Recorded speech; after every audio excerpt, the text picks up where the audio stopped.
Welcome back. Today, we have two guests on. They host a podcast that I'm a huge fan of, and I'm good friends with both of them, and I'm really excited to have them on here. And it's really funny because I know them both pretty well, but doing research for this, like listening to their clips, has been some of the most, like, I need to go to church, man. It's absolutely crazy. So, starting off, man, she's from Chicago. She has a degree from Depaul in psychology. I bet a lot of you guys did not know that. This is Miss Kayla Lauren. How you doing, Kayla? I'm doing great. Beautiful. And, of course, my BFF back for the 17th time on my show. She's the sober bikini model from Galt, California.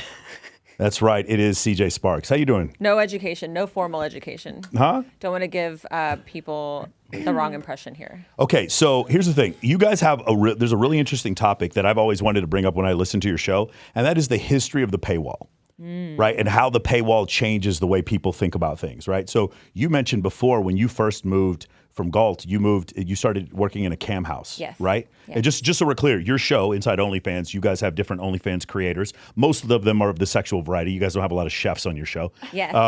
And although we're looking for chefs. You want some if you're chefs? a chef and you want to come on. We've had one chef, and she made cookies out of her asshole. That's right. And that's a chef if I ever knew one. That is the chef. I think the other thing that plays so well is that you are so adventurous. Like, I want to have a threesome, and then Kayla's like, "That is crazy! I can't believe you gave a blowjob." Like, it's just. I'm like, please don't touch me, any one man. It's good though. It's both sides of the spectrum. So yeah, it definitely is. Like, I think we're a lot more similar than people maybe think. Kayla, you trying to out yourself? Yeah. I told CJ this. You had a threesome recently? I told CJ maybe this weekend we fulfill her fantasy of both sucking the same dick. She said it. I did. Unprovoked. She said, Kayla. And I was here for it. I was listening to everything else. Yeah, this show's rubbed off on both of you. I feel like this is not something you would have said a couple years ago. No. And it's like jokes, but I think we are very similar. We get along really well. Yeah. CJ's just very bubbly. You never have to check if her mic is loud enough. They have to turn it down a little bit. And they used to have to stop the show and tell me, "Can you please speak up a little bit?" Mm-hmm. But here we are, almost 3 years later from when we first auditioned. Yeah, we had to audition originally for the show. Yeah. Yeah, so a lot of people don't know this. I went and auditioned at Playboy Radio. And then I was with someone else, and I wanted CJ to be my guest host. But the only thing is I would have had to move to LA and kill myself. So I don't want to do that. Yeah. All right. So the whole thing is you started back then, and I'm trying to give people like an idea because the world was very different back then, yes. right? Something came to my mind. I hadn't thought about this in 20 years, 25 years. I went on a date with a girl in like 1998. And she was kind of an interesting date. She was very weird, very much into herself. Mm-hmm. She was cute, whatever. And she kept taking pictures of me during the date. And then about partially through the date, or like the next time we hung out again, we never had sex. Nothing like really happened between us. But I went and Googled her because you could, actually it was probably Alta Vista back then, all right? And I do so, and her blog comes up, and she is having a competition between me and another guy. This is 1998. So you guys understand, there's no Survivor. There's no. This would have been 2001 because Survivor had just come out. I remember that now. And so she's sitting there, and she's asking her fans who she should vote off. What? And apparently she does this on like a regular basis, right? And then she was doing that, and it was like, this was kind of the beginning, sort of a microcosm. And the reason, obviously, she could get away with it is because there wasn't social media. You try to do some shit like that, they're going to out you out in 2 seconds. Right? So it was just a very different time. When you were talking about that before, you decided to move down there. And then can you go over like what made you decide to go into doing cam work? Well, honestly, what made me decide is that I had no other options left. I had just gotten my second DUI. I lived in a very small town in Galt, California. The police knew me. I remember one time a police officer tried to pull me over, and I pulled over to the side of the road and acted like I was getting out and going to my friend's house, and he drove by like a scene from a movie, like we locked eyes. He's like, "I'm going to get you next time, bitch," but so that was kind of, I think at that point, I had kind of exhausted all options. I think I might have actually even been living in Sacramento. Actually, okay. I think I was living in Sacramento, and I had just been dating somebody who was doing credit card fraud. And I was like, I need to get out of town.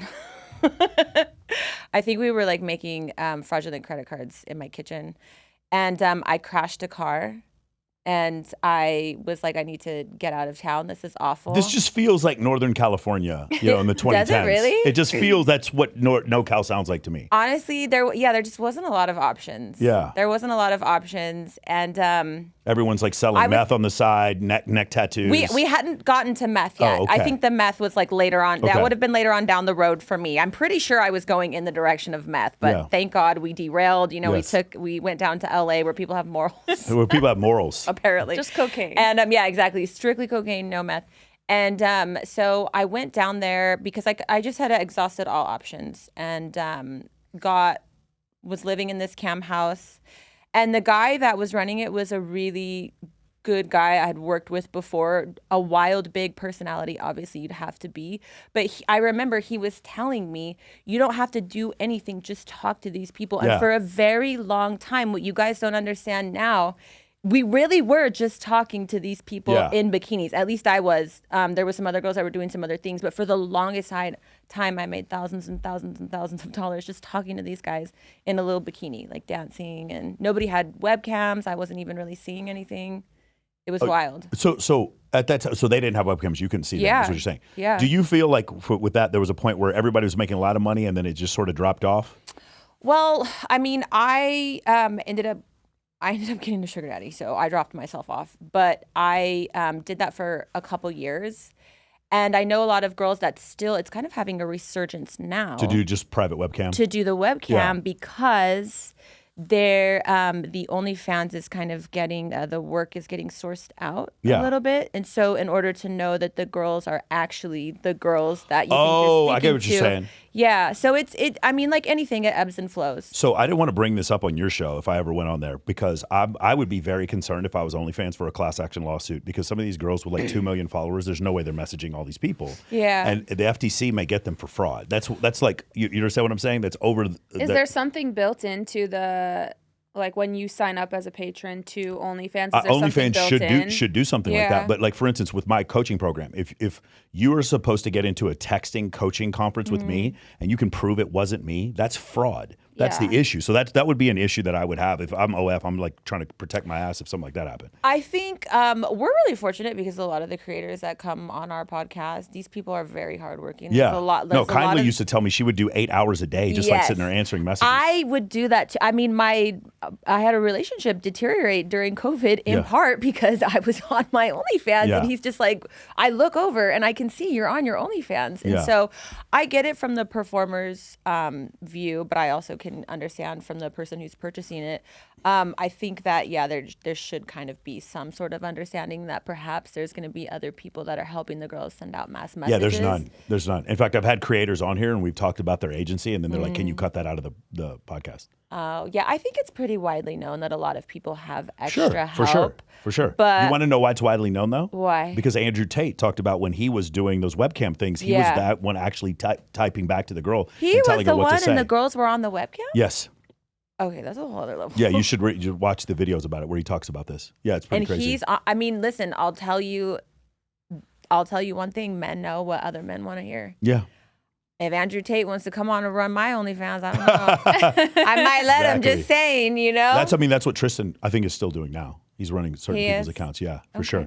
I did not know you had a degree in psychology from Depaul. Yeah. And then afterwards you went into practice. So you grew up in Chicago? I grew up in Chicago, south suburbs, and then I went to DePaul for my undergrad and went for psychology, and then I went straight into working at treatment centers. So treatment centers, primarily women. I ended up just happening to focus heavily on eating disorders. And so I worked most of my straight career doing that. I did a brief stint in geriatric psych inpatient, brief stint because it was not for me. Some disturbing stories came out of geriatric psych. And then I ended up moving to California because a security guard at the hospital I was working at was sexually harassing me. And it got to the point where I had to go to HR and show them these messages he had been sending me. He was significantly older than me. He was finding me at every unit I was on. He was calling the nurses station to make them put me on the phone. And so he got fired that day. They told me, and then they told me, for your safety, we're going to have security take you to your car every night. And I remember just driving home crying, listening to What's Up by Four Non Blondes. And I fired off my resume to a treatment center that was opening in LA. And I did I think it was a Zoom call with them. And then I moved 1 month later and I helped open this treatment center as a clinical coordinator. And I did that for a few years here. LA. At what point do you think, because you were modeling before, obviously you were doing OF stuff. Well, at what point did you come to the realization, hey, I could be a model? Because you happened to go to LA. Was that part of the plan? Did you ever think about it? No, I never. I actually was very against making money off of how I looked. It wasn't a surprise to me that people found me attractive. But I was very against it. I thought that was below me. And I really had it in my mind that the only way to feel purposeful or good about myself was to use my brain. And so that was with me. I didn't do my first shoot. I had like 400 followers on Instagram.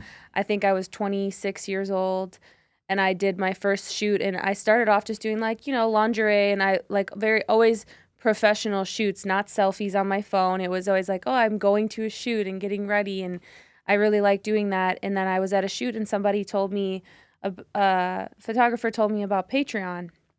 And I was like, oh, that sounds really cool. And I was working full time at the treatment center. And I was also working as a personal trainer.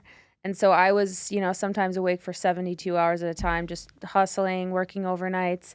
And I'm like, okay, yeah, I'll start that. And I remember my first month, and I got like, oh, I have 10,000 followers because one of my photos went viral on one of those Instagram accounts. And I was like, oh my God, 10,000 followers. I remember my first month, I want to say I made like $2,000 or something. On Patreon. Yes. Yeah. And that was unprecedented to me. For sure. I was like, I didn't do anything. And on Patreon, you're not really in the chat. It was just you upload these sets of photos and then people pick their tier. And I remember then the next month I made $4,000 and I had never made that much money in a month in my life. And I was working full time with a degree and like a higher up job. Wow. At the company. I was taking home $2,600 a month. I stayed on an air mattress when I first moved to LA with strangers I found on Facebook. Then I got an apartment with a girl that I met in like East LA. It was unheard of to me. And so I wasn't going to quit my job. I didn't want to. I was like, I care about this job, even though it was hard.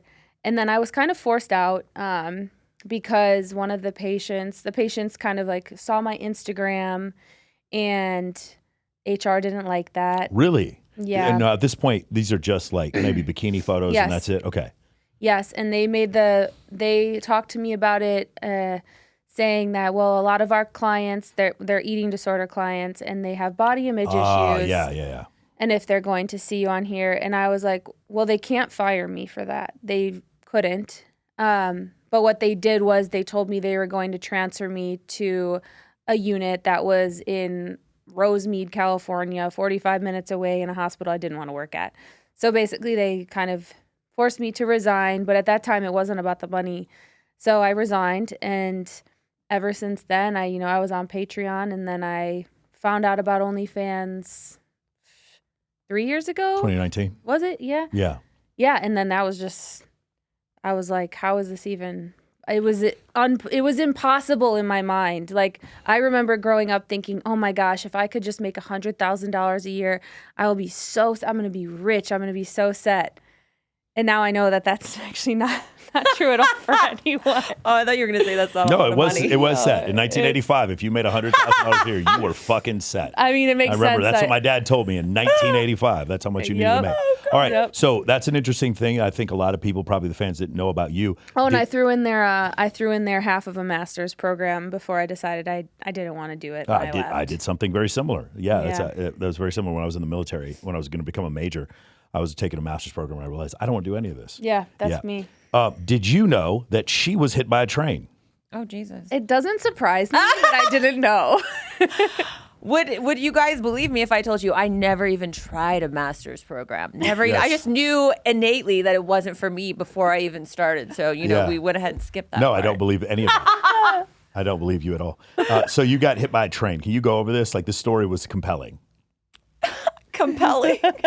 You mean ridiculous? Is this before or after the 2 DUIs? This is before, right? You're much younger. This is before. Okay. Yeah. This is before I moved to Sacramento because this was in Galt. Yeah. We would play on the train tracks. I mean, long story, semi-long, but also kind of short. Like as the story goes, I was at a guy's house that I was kind of seeing at the time, and I kind of wanted to impress him. I wanted to be like very cutting edge, and I was trying to drink. I don't know if I still don't know to this day if it's like a 40 pack or like a 32. Like I forget what the packs come in, but I was like, okay, I'm going to be this badass and I'm going to drink this like whole pack of beer. And we were drunk, and he stayed right across the street from railroad tracks. I mean, sorry guys, I was white trash growing up, and or half Mexican, half white trash growing up. And so we were across the street on the railroad tracks, as one who lives in Galt does. And I don't know what we were doing. We were just sticking around, and a train started coming, and everybody ran away from the train. And I was like, okay, I'm going to be wild and crazy and just be drunk near the train. I don't know if I like wanted to touch it or whatever, but I was just kind of trying to be a daredevil. And anyways, the train, I can see it, the train is seeming like it's coming slow. You can see the lights, you can see everything. And then by the time it starts getting closer and closer and closer, I'm like, oh fuck, it's going so fast. And I start to feel myself getting sucked in. Because when the train is going that fast, you probably know like the velocity and all that, you get sucked. I mean, I know it's displacing air, but I don't know how it maybe sucks you down. I don't know how that would work. You'll start to get sucked in. So right as I can see it getting closer, and I'm realizing, whoa, this train is going so fucking fast. And I'm starting to kind of move back, because at this moment I'm realizing, well, this is not good, this is not good, this is not good. And I feel myself getting sucked in, and I'm just like, fuck, is this how it ends? This is crazy. In my drunk mind, I'm really thinking, is this really how I go? And I'm trying to move and I can't. I'm getting sucked toward it, and it comes up. It's so fast at this point. It comes up and it whirls by, and there's something sticking out of the train that as I'm getting sucked in, I don't know if it was like a step or just a stick, something that they had forgot to take all the way in, and it flings me into a ditch. And the train, where did it hit you? This is so crazy, on my shoulder. On the back? It dislocated my shoulder, like just right here. Did it hit you in the front or the back? I was walking, like getting sucked towards it to the front, so it would have been like right here. Oh, it just hit you straight on the humerus right here. Yeah, or like right here, I guess, because it was coming this way, so it would have been right here, and it just flung me back. And you said dislocated your arm? Dislocated my arm, but I'm drunk, so I don't give a fuck at this point. And and it's so crazy, because the train conductor felt a shift in the wind, and called, like, the railroad police got called out, everything. I ran back inside to the house. Again, I don't know if it was like a super short train or if it was on the side next to the house, but I end up running back into the house, going like this, like holding my arm. I run and I'm like, ah. I go hide in a closet. I don't know. To this day, I'm like, they'll never find me in here. And a railroad police officer, they're real guys, they're fucking real, goes knocking door to door and asks, is everyone in the house accounted for? Because there's been an accident. And so everyone's like, yeah, no problem. I'm drunk. They just like pop my arm back in, whatever. Like, that's why drunk people survive car accidents, because you're just like super malleable. And it was like a story in the paper that they couldn't find the body. They had to shut like the whole part of Southern Pacific down. You found the body now, Galt. Crazy. It's so fucked. I hope like I don't get in trouble for You probably, I'm sure, I guarantee you the statute of limitations is done, but I would go back and find that article. I think that'd be interesting. I should. That wouldn't be, yeah. I got the Bali article too. The which one? Where we got deported from Bali. Okay, which one was that? That was with, was that with PC? Yeah. Oh, wait. Did you know this story? Yeah. Okay, you knew that. Because I've heard Joel tell the story. What is your version of this? It's probably very different than his. Okay, so what happened? Did it include urinating into luggage? I'm sorry, no. You didn't know about that story? I'll tell you off camera. I don't want to defame anybody. So, who was urinating? A friend of ours apparently urinated in Joel Alvarez's luggage. Well, can you blame them? I was gonna say, On any well, given Joel, day, you know, he might have deserved it. if that's the worst thing that's happened to you, Joel, it's a good one. It's not the worst thing, but hey, Yeah. it's a thing. Just Yeah. curious. So what happened in Bali? You guys, they took your passports, right? Yeah. They kept you there for a while? They stormed in a bunch of unmarked or ununiformed policemen. Yeah.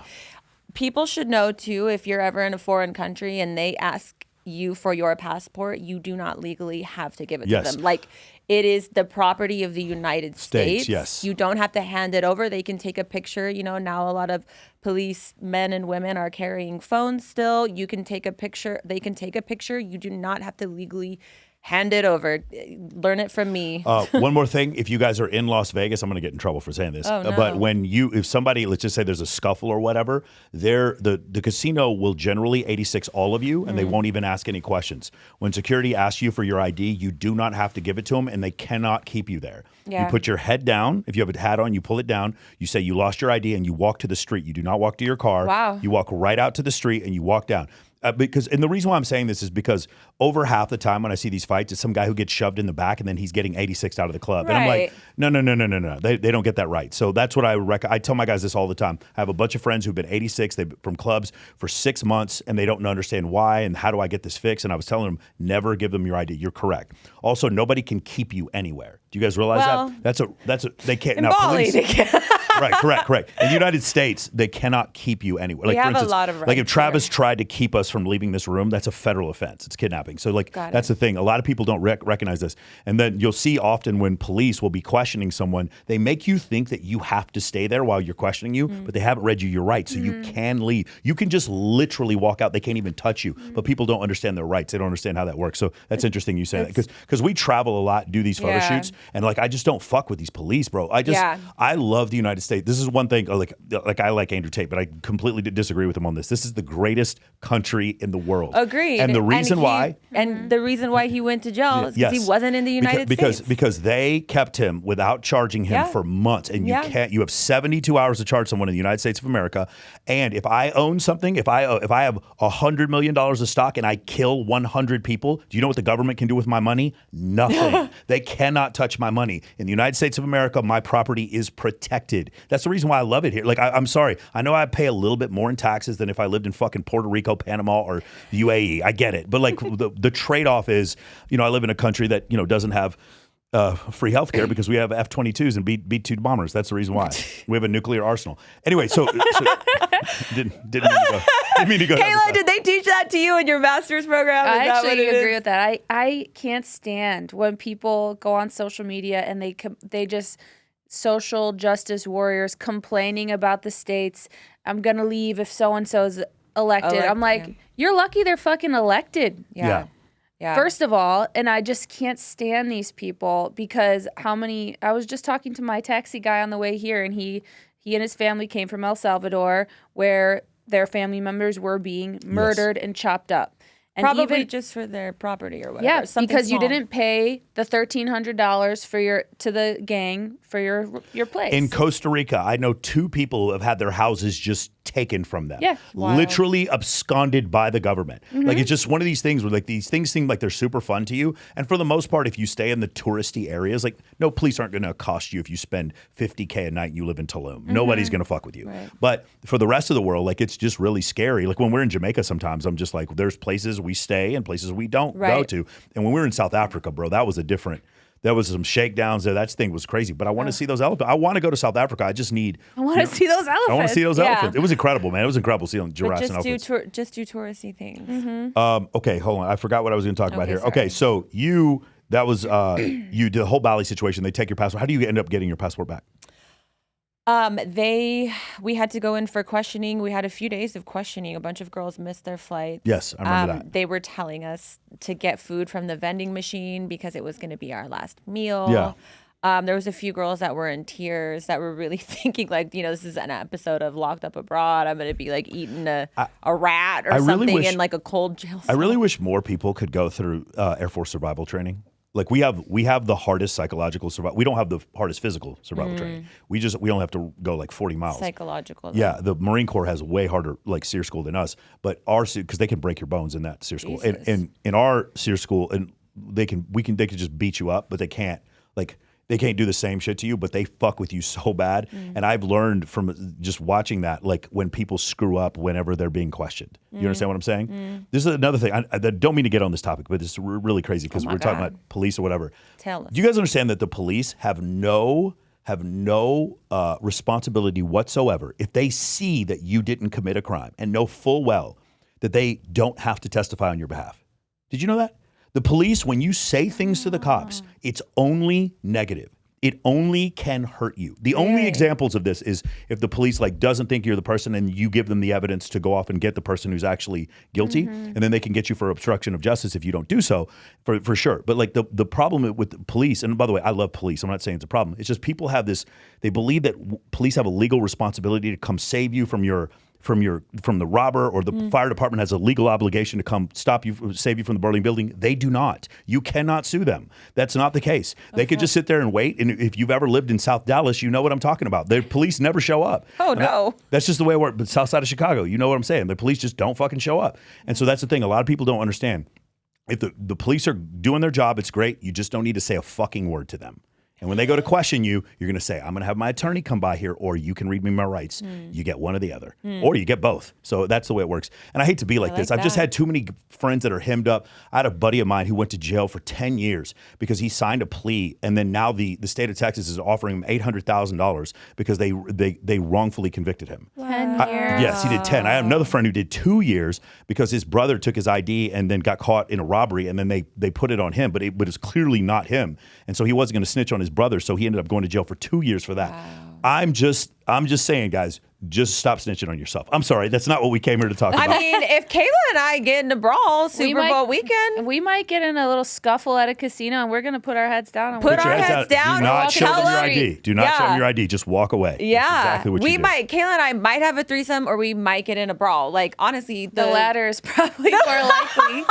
The weekend is our oyster. It used to be the world, now it's just the weekend. I'm just trying to imagine a scenario where the two of you had a threesome with somebody, and it just doesn't. There's just all these pieces. No, listen, CJ's gonna be laughing the whole time. I agree, but like she's also. You know why her and I used to hang out so much? Because we don't drink. Like neither of us ever. Yeah, I've never drank, and she started to get sober after like the second year. You know where I met CJ for the first time ever? Where? Was on in a milk bath. Okay. For a Vitaly billboard shoot. I saw Vitaly last night. Oh yeah. Oh geez. Vitaly was he was at Babes in Toyland last night. I'm nervous. He was with Nicolas Shea. Wow. Yeah.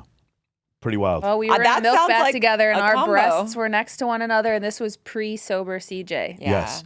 Okay, guys, I'm just going to say, can I tell, pre-sober CJ was also fun. Yeah. In a different way. Yeah. In a different way.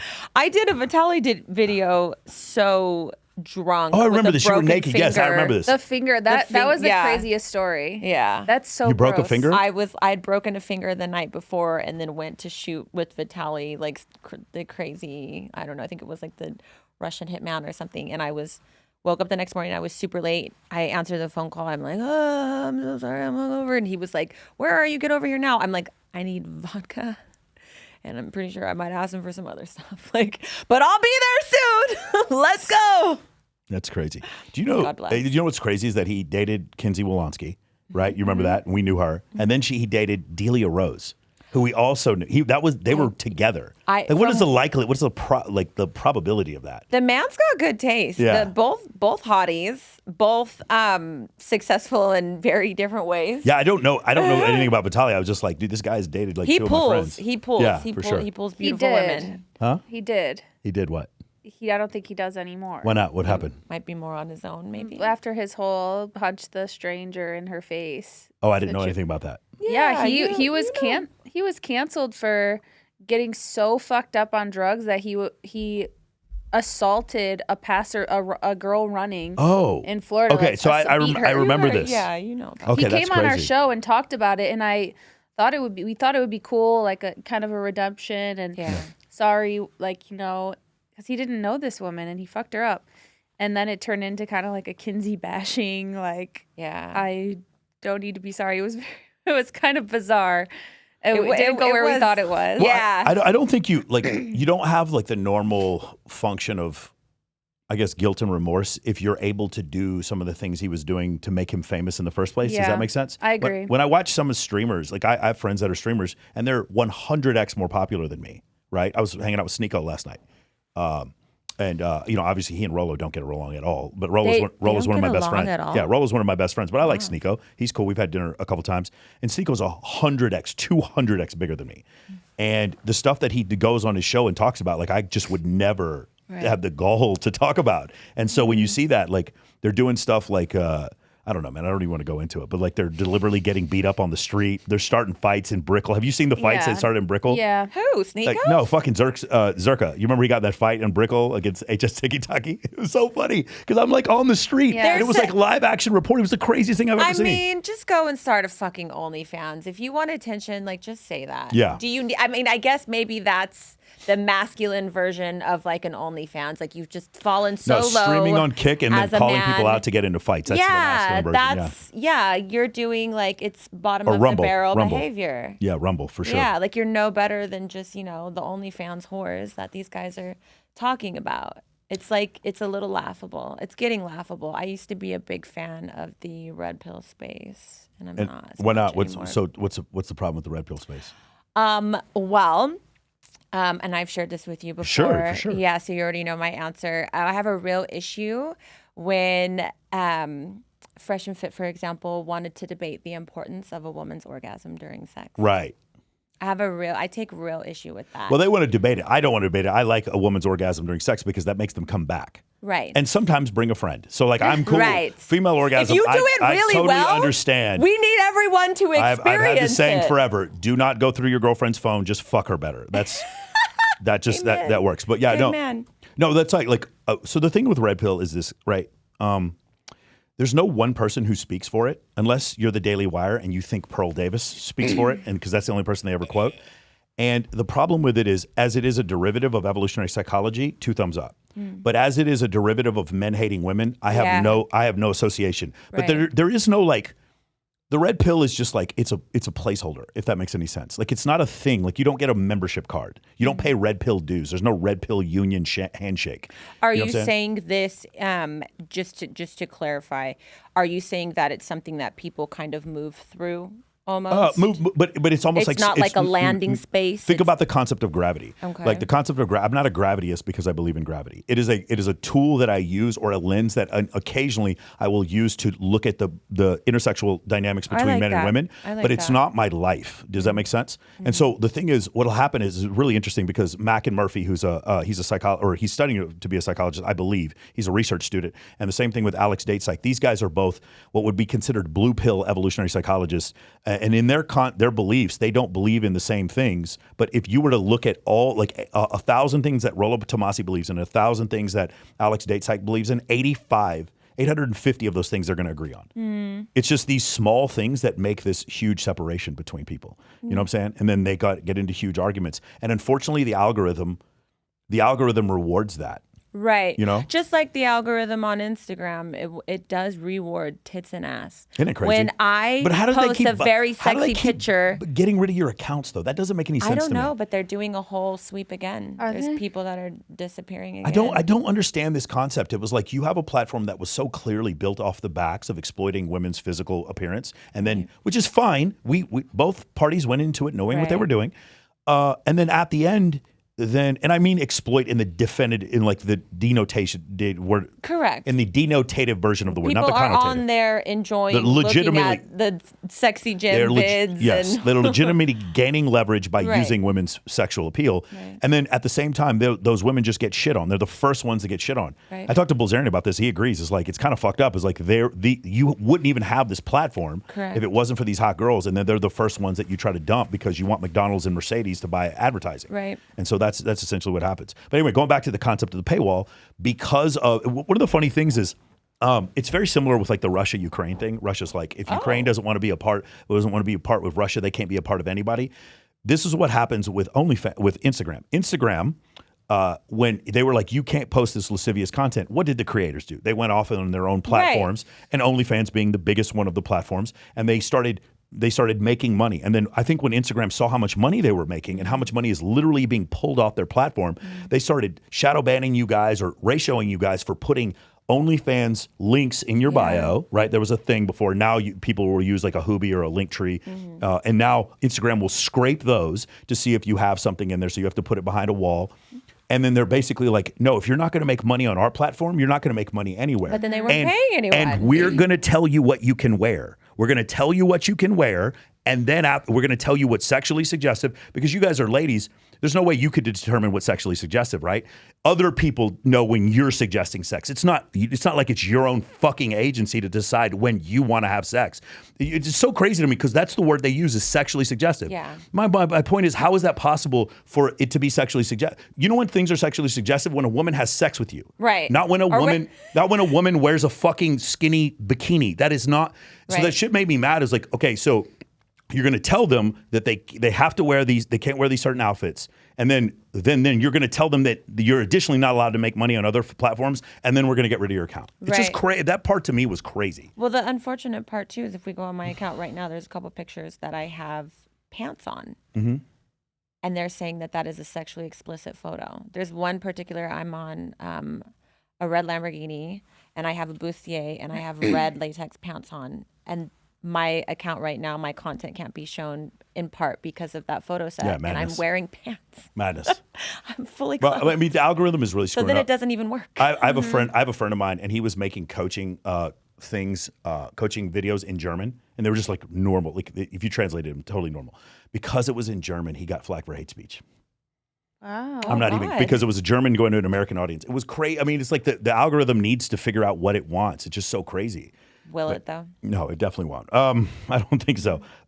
One thing about you is I knew you, but I didn't. And then I saw the thing, and then I never talked to you about it. The World Series thing. What propagated you to do that whole thing? That was back in the day. I was working with Shag Mag, which was like one of the OG kind of like online. Bianca Gezzi, wasn't she with that? She was. So it was Julia Rose. Yeah. And then Julia Rose, myself, and Lauren Summer. Okay. And then afterwards, once we split off, Lauren and I, then she started working with Bianca, and then they started their own podcast and et cetera. But in the beginning, it was just Julia, myself, and Lauren. And we had a monthly magazine. And, Julia used to do stunts like that. She was kind of like a little bit of a female Vitaly in a way back in the day. And so we came up with the idea, or she came up with the idea of flashing the picture at the World Series. And for my part, I said, I don't want to do that unless it's for a good cause. So let's make it about breast cancer. It's Breast Cancer Awareness Month. I felt bad. The things like Vitaly had asked me to go streak at the Women's World Cup. And I said, first of all, he didn't want to pay me. He said, I'll get your flight. And I'm like, yeah, duh. I'm going to be promoting your brand. But my problem with it is that this is the biggest day of those women's lives. Yeah. And then for me, some chick to come on and just be naked on the field while they're celebrating the biggest day of their lives and they're actually fucking great athletes, in their sport. No. So I said for the World Series, I'm like, wait, is that what Kinsey ended up running out on the field for? Kinsey did the men's World Cup. Okay. And then was it Kelly? I think it was Kelly Kay who ended up doing the women's one. Okay. But I said the same thing for the World Series. I know it's not very consequential. I'm a little looser now about it, but I felt like it's fucked up to try and steal the show from people who are doing their sports. So that's what we did. And it was so expensive for the company to do it. I think it was like $10,000 a seat. Yeah, because you guys are behind the catcher. Yeah, so we got 2 seats behind the catcher. Have you seen the video for this? I haven't seen the video, no. We got 2 seats behind the catcher, and then so Julia and I were there, and then Lauren was separate, and then we had camera guys separately because you had to like piecemeal your seats. Yeah. And then when we got there, they knew who we were, so they kind of gave us a warning. I don't know what they knew. I think they knew of Julia doing things before, and we were wearing Shag Mag jackets. Is she dating Logan or Jake at this point? She's dating Jake. Okay. Not yet, okay. but she was dating a guy who was making the magazine with her. Got it. So they were like, don't fuck up, like, don't fuck around. We know who you are. And so we're like, okay, so they can't take our seats from us. So we're sitting, and my brother's texting me from home. He's a big baseball fan. And he saw the camera shift so that we were out of view because we were right behind the catcher. And it shifted over so you couldn't quite see us. And he watched it happen, and it was just like, we're waiting for the time, and now they're watching us. So we had to go, because we couldn't be seen on the camera anymore from our seats, we had to go up and around and walk down and just like kind of kamikaze it. So you flashed them while you were walking down the staircase. So we were walking down the staircase. What inning was this? Do you remember? It was the fifth, I think. Yeah. I want to say the fifth, and then like security was kind of there, so we're like, fuck it, just do it. And we just all lifted our shirts up. And it worked. I mean, it was like held on the screens, I think, for a second. I was in like, I don't even know what was happening. Then all the security guys are high-fiving us on our way to the jail at the Nationals Stadium. And so we go down there. We're just waiting around. We all got a formal write-up that says we're like banned for life from all Major League Baseball stadiums. And then we thought that it was all for nothing because we didn't get any footage from our camera guys because they couldn't get there. It wasn't working out how we planned. So I remember Julia being so upset because she's like, I just spent all this money and she's the one who invested in it, and we had no footage, zero.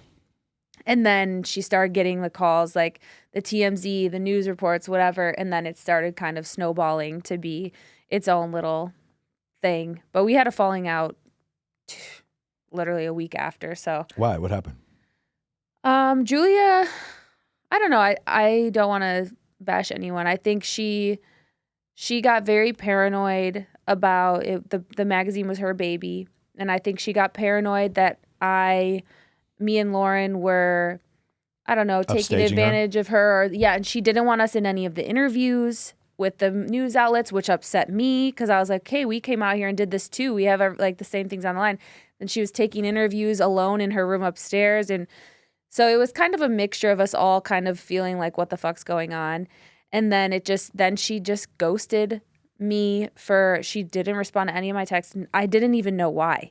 Nothing. And then she called me in for a meeting and then fired me, accused me of some stuff that I didn't do. And then after that, we never spoke. That's crazy. And then Lauren left the company too because of me. And then a month later, she did the same thing to the two boys who had done all of the video and photo stuff from the beginning. She just stopped talking to them for a week or two, stopped paying them, and then all of a sudden, it was very surreal. I think I haven't talked to her in a long time, but I hope she's doing good. Isn't it crazy how in this industry, like some people can get away with that for so long? Like the creepy photographer, the guy who does the photo shoot that, doesn't pull up anybody he says.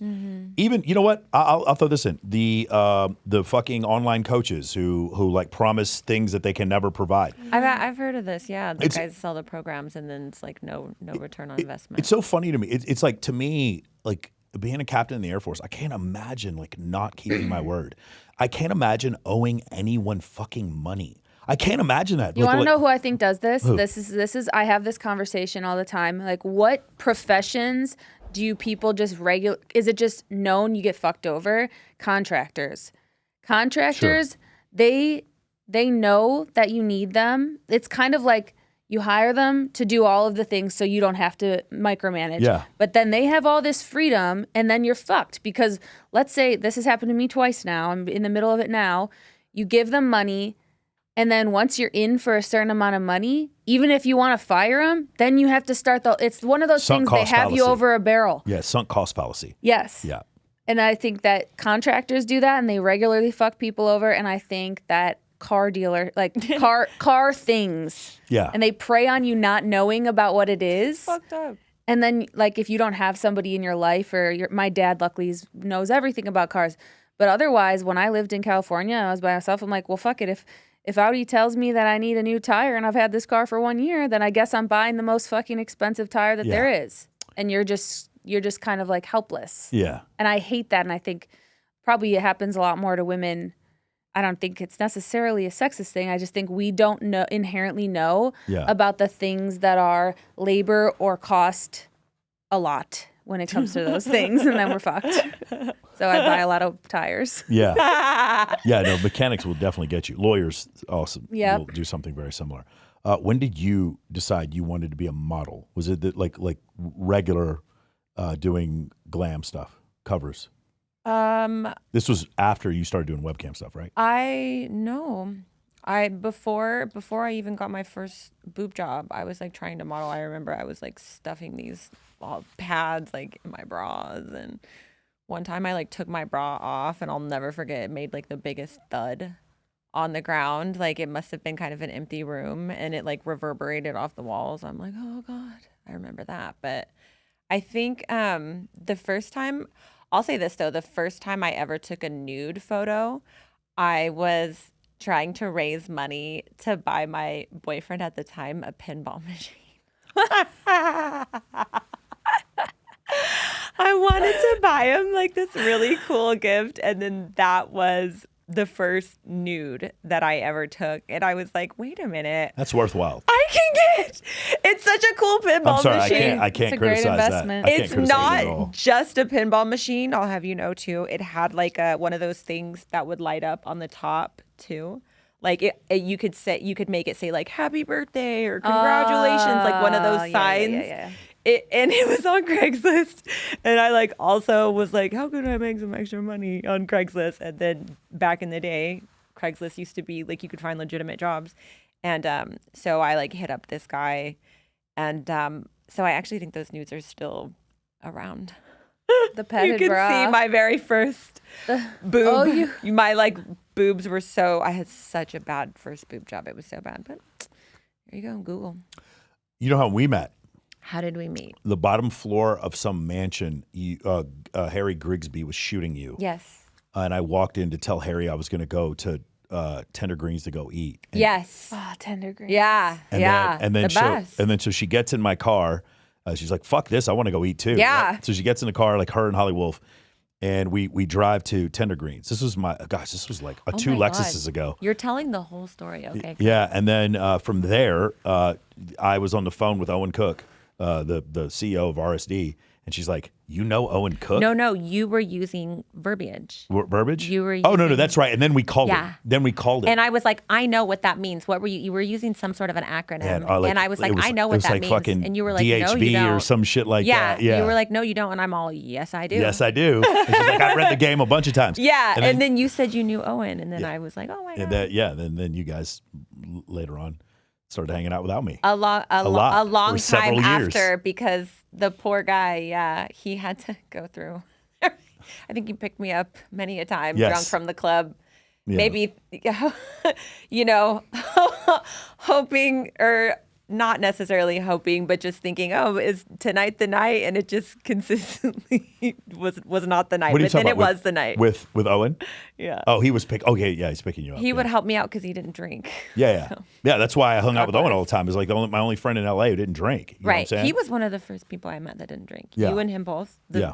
And for many years, we're the only I people. just this is gonna sound so weird, but I just don't understand why men drink. I understand if you're a woman and you want to, like, you have some social anxiety or whatever, but it's like, I'm a man. Like, for instance, I've talked to several women, and I'm not recommending this by any means whatsoever.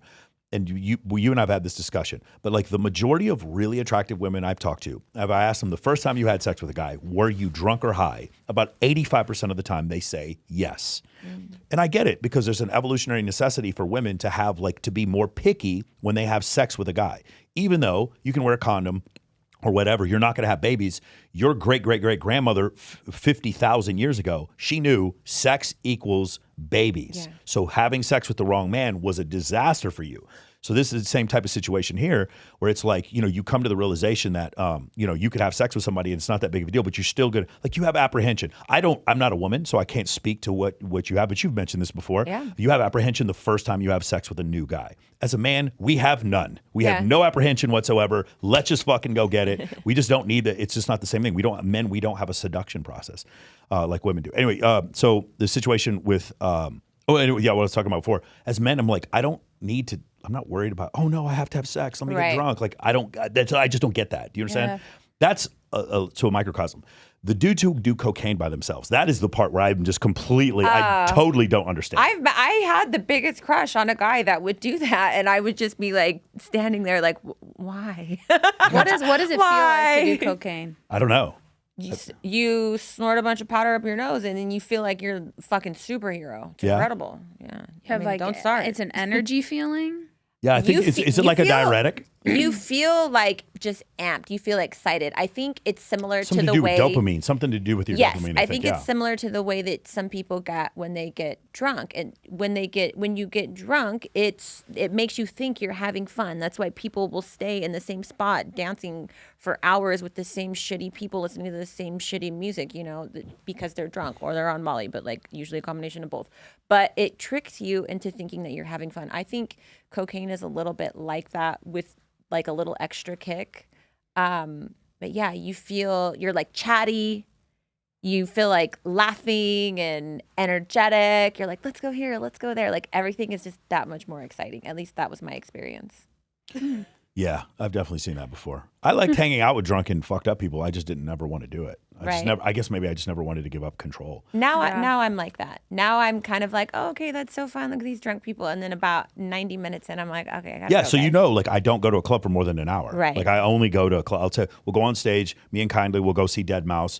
We'll be up there for 45 minutes. He'll play Ghosts and stuff, and then we fucking dip. Like that's always the way it was. And it's not because I'm bothered, and I don't think you're bothered either. I think we're just like, okay, what's next? The only person I would stay for 2 hours. I won't say his name because one of us in this room used to date him.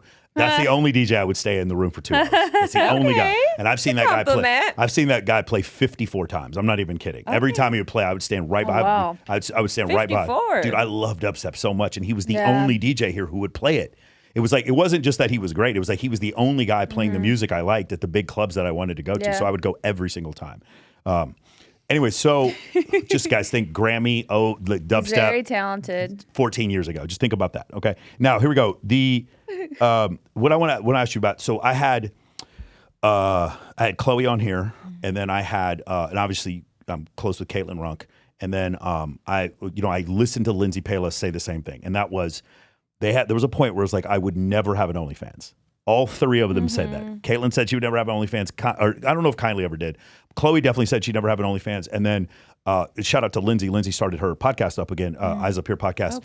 Oh, good. She said in the beginning, she would never have an OnlyFans. In fact, her transition to get on OnlyFans happened while she was doing her show, I believe. I believe that's correct. I'm not positive. But you guys have seen that a lot. The girls who say, I would never have one. And then something happens. And then they, like you said before, you felt like it was more honorable to use your mind. What is the thing that causes the transition, do you think, for a lot of these girls? Is it just the money? Is it just the money? That's it? I will say that it's, it's money. If you boil it down, for me, it's also freedom. Freedom. But my freedom is bought by money. Yeah. You don't have freedom with schedule and life and all the things that I have freedom with if I don't have money. And the money also has to come relatively easily. And we have a lot of guests on. I don't want to knock them, but I sometimes chuckle. I know that there's a lot of very hardworking, let's say in the porn industry, it's different. They work very hard. But if you're, me, or you're making the content that I have, or basic OnlyFans stuff, it's not difficult. It's so, especially if you've worked a normal job, it's not difficult. So it is so much freedom to me, because if I'm going to take some selfies, which is the thing that sells the best, for me at least, I don't do photo shoots anymore. It's all taken on my phone by myself. That's crazy. Brandy Andrews said the same thing. She said her boyfriend would not let her do photo shoots with other people, wouldn't let her do girl stuff. So she started the girlfriend experience, and she started doing these like selfie videos by herself or whatever. Yep. And then that's when she made the most money with no makeup on. That's with no makeup. That's because the thing about OnlyFans, and we talk about this a lot on our show, is people ask, well, why would I pay for that if you can just go to Pornhub for free? Well, lots of the evidence shows a lot of people do want to pay for that, because they want that experience of talking to a person, and that's the person you want to see, and the person you want to see in their natural environment doing the sexual things. That's how most people are. It's not. These guys aren't just like, oh, I want to go on Pornhub, 5 minutes, jerk off. A lot of them want to have, they want to talk, they want to have a relationship. There's something about that connection, whether it's willful ignorance about it or if they really have one. So men can be stimulated by non-contextual photos of sex Absolutely. or nudity. Women generally not to the same extent. Most girls I know, obviously there's like Amanda Nicole, but most girls are like not super excited to get lots of dick pics. Yeah. And then there's Amanda Nicole. Like she, like you can, guys, send her a dick pic right now. God She'll be bless. super God happy. bless. She'll be very, very happy to get one from you. Preferably the poorer the better, So right? this is A something. very poor dick pic. This is something. My favorite interview of all time, Dr. Buss, when he came on my show. We talked about the non-context, like when women give non-contextual images of their breasts or whatever, men are like, that's awesome. Even guys, even if one of your female friends who had really nice boobs sent you a picture of your boobs, you're not going to be mad about that. No one's mad about getting pictures of nice boobs. No one's upset. You might be confused, but you're never going to be mad about it. If my friend sent me a picture of his dick, I would have a problem with that. Okay? And the thing is, like, even if I was gay, I'd be like, that's just a non-contextual dick. Like, so the thing is, men, because they can be stimulated by non-contextual images of sexual imagery, that's why porn is so pervasive. And it's not just heterosexual men, homosexual men also, the same thing. The majority of pornography is consumed by men, gay or straight, because it's a male thing because of heavy amounts of testosterone, which allow you to have non-contextual sex. I love sex with my girlfriend because I love her, but I've had sex before when my girlfriend was someone I didn't love, and that was also fun, but it went in a different way. Just like peanut butter tastes good and ice cream tastes good. They have nothing to do with each other. It's the same thing. So that's part of the situation. The reason why I bring this up is with OnlyFans, now you have created contextual porn. Does that make sense? Which is good in a way because you're meeting a need, but it's also bad because when you think about a guy and he, jerks off in the shower to porn, that's totally non-contextual, right? I know Madison Ivy, and she doesn't give a shit about you. You know what I'm saying? Sorry, I don't mean to be mean. I know that she doesn't. You know what I'm saying? Amanda Nicole did not wake up. She doesn't care. Right. Yeah. She's not your friend. It's happening with or without you. Yeah. Like Nikki Benz did not. She's not cheering you on. She's not trying to have a relationship with you. Yeah. But then with these girls, I'll notice that I think that if I was a woman and my boyfriend was paying to have a relationship, a virtual relationship with a woman where she was getting closer, I think that would be horribly detrimental. I have to say, that question or that stance has never actually been brought up on the show. And I have to agree 1,000%. I would flip out. In part because he's like, I know how much these girls are making. And I'll be like, you're giving her, like, this is a lot of money. Yeah. I always say, too, if a guy's going to the strip club, baby, you spend whatever you enjoy. I'll be right there with you. But you're going home and you're spending double on me tomorrow. Yeah.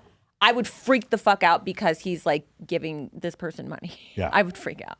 But like if he's just jerking off the porn, I'd be like, great, babe. Like see you in a little bit. Even if, like, obviously all of this is bad, but like even if it's not even buying videos of him of sexual intercourse, it's like the conversation that you're having with the short Filipino man who's pretending to be her. It's relational. Like it's a relationship, which is why it's like you guys talk about this a lot. When women cheat, they will go and they'll fall in love and they'll have a relationship. And then when men cheat, that's kind of the thing. Like when men cheat, they'll still, it's like proven that he goes home, he still loves his partner. So about 8 out of 10 times when a woman cheats, she falls in love with her affair partner. About 3 out of 10 times a man does. Right. Yeah, so that's the difference. But that's what I'm saying. I would freak out because if a guy was...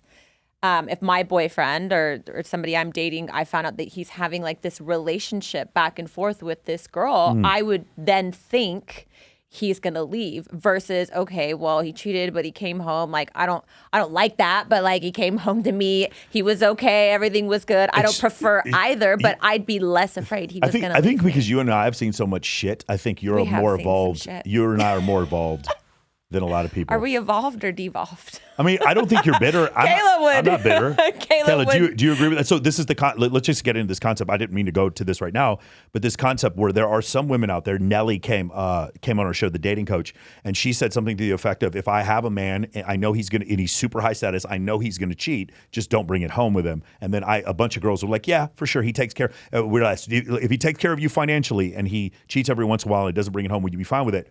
I'm not making my own prescription here, but I was just shocked at how many women said that they'd be fine with that. I think that's true. I think I grew up and like went to a liberal arts school and was very much on that end of the spectrum. And now the older I've gotten, I think that I definitely subscribe to the like women needing security, and those things are just more important. I'm not surprised that a lot of women feel that way. Do you feel that way? I've never been in that situation, so it's very hard for me to imagine. Because I've always very much taken care of myself. Yeah. So it'd have to be, but I will say that in taking care of myself now, it is exhausting. And I know a lot of women I'm friends with that are more independent. Yeah. And I'm kind of tired. It's funny. It's funny to me Tired. now to look at myself when I was 24 and be like, man, I fucked up, because maybe I should have gone more, like the things Been CJ more dumb, like me. prioritizes. I see the value in them. It's not like I shit on CJ for wanting to find a rich man. I can totally see the appeal. I tell this to her all the time. I'm like, I'm exhausted. Everything in my life I have to take care of, or it falls out from under me. And the feeling, if you had a man who was still loving and all the good things, but once in a while, but you knew you were good, then yeah, I totally can see that being great. That is something unique, CJ. Like, you are very unapologetic about how tall does a man need to be, and you say $5 million. She was about to say, I don't care about the height. I was just gonna say what? Okay, Like, have we met? What color eyes do you like? $5 million. Yeah. Minimum. I think it's as I've gotten older and as I've grown in my sobriety, I'm coming up on 5 years in April. I have gotten more comfortable in advocating for my needs, because I know that I'm going to be happier in a relationship, and I know that I'm going to make a better partner in the long term. And I also am now understanding that I need to risk having an uncomfortable conversation and ask kind of for what I need up front. Yes. And risk potentially losing that person in order to find somebody that is saying, you know what, I'm down for this. This works for me. And then finding the right one for me, and then going off together. What's the number, like, of monthly allowance that's like the going rate? I don't know the inflation numbers. Like, what would be the going rate now? Like, for me, I wouldn't want, here's the thing. We don't have to say for you. Let's just average out you. And I was going to say 6 other girls' names. Here's the thing. I don't even want a monthly allowance at this point. I just think it would be so nice, if somebody like came along and paid off my Amex every month. And it's not that bad. Like, some months are crazier than others, Christmas. What's an average Amex month for you? I think for me right now, I'm paying it, so we're keeping we don't use the Amex. Yeah, the Amex is like, that thing got a fee on it. I'm paying $800 whether I'm swiping it or not. So damn. Really? Oh, okay. Yeah, it's got like a fee. Kayla knows. I got the Chase Sapphire. It's like $550. I think it's $500. I think Amex is $500. Oh, is it? I was just thinking about know getting that one they of those also. charge even if you don't spend, which up until I had gotten an Amex, I'd never. Bro, that was so foreign to me. I got so many miles on my Chase that I'm probably going to do an Amex too. That's why I like my Amex. I use it. I think this flight was free because I use it so much. Exactly. I don't put anything on my debit card. Yeah. Me neither. Yeah, That I just Everything. can fly And I the hotels. You get the guaranteed 4 p.m. checkout. You get the 11 a.m. check-in. I try to pay my stuff off early so that I can get the points in quicker. Ideally, you're supposed to. So I can do that. Like, the idea of owing people money. I was like, I'm not paying. That's why I like the Amex. I don't think it's like that anymore, but I like the original concept that like you have to pay it off every month. Mm-hmm. And mine's set, no matter what it's at, every month it's paid off. And if I don't have money to pay off my Amex and then like a billion times more than that, I don't feel comfortable. Of course. Yeah. But I love it. All right. CJ's. I think I was just trying to think of like the average. I mean, I think that, probably $10,000 is a good place to start. That's about what I was thinking. I think some girls would say that that's not enough, and I know some girlfriends that truly would not be enough for them. I'm not even saying that would be, for me, my personal thing. I've had months where the bill has been more than that, and I have had months where the bill has been vastly under. And I also think that some girls in Vegas would be like, $10,000. I'm barely walk out the door for. Bro, for less than that. Not only is it 10K, it's 10K for multiple dudes. Yeah. That's the thing. Like, these guys don't understand, like, the more you pay them, the less they respect you. So they're just giving. So are people just giving you, like, they're selling you? How is this transaction? I think some of these girls have men giving them cash. Yeah. I think No, It's not you're Zelle? not supposed to You don't do wanna track it? $10,000. You want to do it cash, and then you like deposit it. Do you just give her like a multiple debit card? deposit. You just give someone a debit card? Would that be the way? I think a prepaid. I Go to think- Walgreens. Yeah, I feel No, like just give them a debt with your account. Like give them a debit card with your Wait, I have a account. question. I mean, that would be I don't want to ideal. forget. How many girls do you know that don't pay taxes?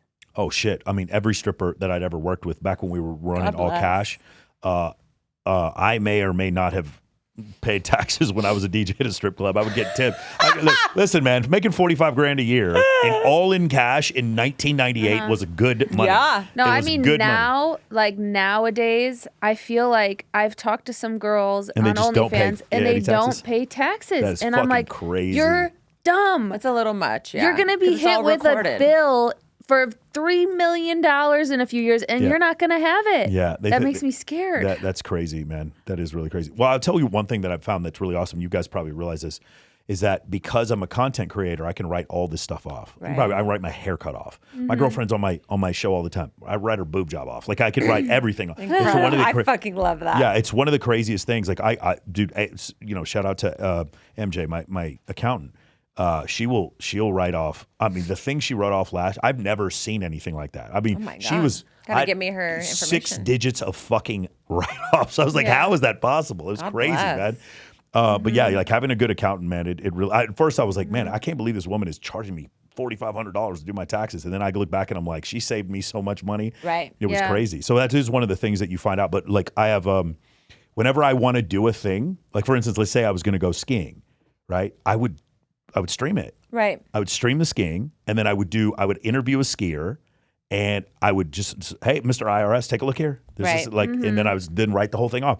Good and for I you. learned this from other YouTubers. They do the same thing. Whatever one of my friends is a YouTuber, and he likes to buy cards on Madden or FIFA or whatever. So he just streams it, and then he's like, no, I can write this off. Yeah, But that's incredible, and I think that's really the beauty of capitalism. well, the American of tax content code. creation Yes. now versus content creation, 10 or 15 years ago when I was doing the live streaming and the webcam. We always needed to be made up. We always needed to. Oh, yeah. They didn't even want us to eat on the stream. Phones were still a bit newer, and they didn't want us on our phones back then. That wasn't that big of a deal. But we needed to portray kind of like this very put together version of ourselves. No boyfriends, it was wild. There was a Yeah. lot of rules. And then now, like you were just saying, everything is content. Everything is content. All of it.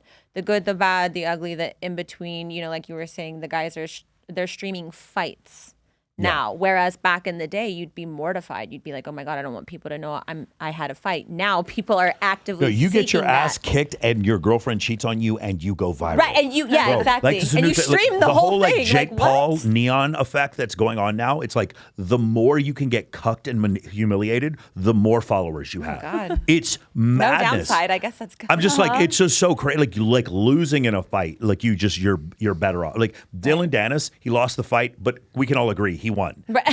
He won. Okay. I mean, it's just one of these crazy things that happens, right? So the thing I was going to ask is this phenomenon that a lot of people don't understand. So when people hear, I'm going to ask you a question real quick. If you guys can both, well, two-part question. First off, can you describe for someone who doesn't know what it is, what is OnlyFans? A place you pay women to talk to you and send pictures of themselves. How would you describe what is OnlyFans? What I would is it des- actually? I would describe it as like Instagram with a paywall, but when you DM all the hot models that you love, they actually respond, but you have to pay a fee for it, and you can see their tits. Okay, and got it. sometimes sex. Got it. Ready? So now here's the next question. What Okay. do people think OnlyFans is? I think people think OnlyFans is just like a hotbed of like unadulterated sex. Everything is sex. Like you go on you go on the OnlyFans and the sex is right there being had and everyone's having the sex. The men, the women, the chefs, the singers, whoever's on there, Cardi B, Tyga, they're all having sex with everyone. And it's like, well, some people are having sex, but you got to pay money to get to the sex. And also you might think you're going to get the sex right off the bat, but you're going to be dripped the sex. It's going to be harder to get to the sex with some people than it is with others. And Also, that it's happening differently on every single creator's page. So one page, you might get the sex right away. The other page, you might have to pay thousands upon thousands of dollars to get the sex. What do people think OnlyFans is? I think they think it's porn. Yeah. Yeah. Yeah, it's really funny whenever I talk to guys on some of these shows, when they hear OnlyFans. We had a girl come on. Do you guys remember the girl who got kicked out of OSU for the blackface? And she's a content creator now. Oklahoma State. She got kicked out of there. And I was like, that's the same school that like let Tyreek Hill beat the shit out of his pregnant mom, and they didn't even suspend him. And you kicked this woman out for this? And she didn't mean it. She wore it because like she is attracted to African American men.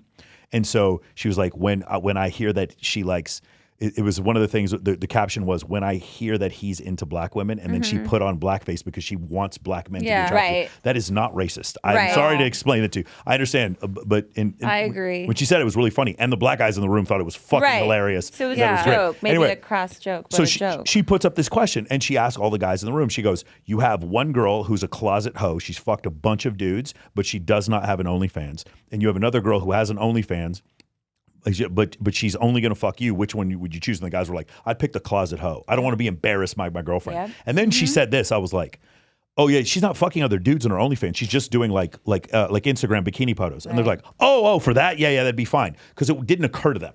Right, that was an option. It didn't occur to them. You want to go find nude pictures of Caitlin Runk? Show them to me, because there aren't any. Or Kindly Myers, because there aren't any. Right. You won't find any of them. They've never done nude. And there's a lot of creators on there that are selling non-nude content. Correct. And making lots of money. Correct. So that's the thing. It's like what you said before. OnlyFans equals hardcore 3 dicks in your butt sex 24/7, and there's nothing else. Yeah. And the thing that when people say it's embarrassing for me is like a lot of times creators will come on and do my podcast, and then they'll take the clip and they'll put it on OFTV. So I'm on OFTV hosting my show on there. I love that. Yeah, Coffee and Cleavage had me on there. It's at Swedish Bella, my episode with her, and same thing with Spiritual Bimbo. So that kind of thing happens, and then you come to the realization. But so you described what OnlyFans is and what people think that it is, and then the concept of you two getting together to do this. So you auditioned. Do you remember anybody else who auditioned for it? I didn't know you auditioned before until tonight. There was there was several auditions. There was a few, and they had a few days scheduled, but then once CJ and I sat together, I think it was honestly like 3 hours. Yeah. It was a long conversation. We were just riffing, and then I'm pretty sure they just canceled the next day of auditions. They just hired you guys? My manager was like, oh, I think they really are going to pick you. And then was Max 100% of the picking? Max knowing was for Max sure now, the final say. Yes. Yeah, he was for sure the final say. I think people don't realize this unless they've been watching it for a really long time, which we do have some fans that have been hardcore from the start.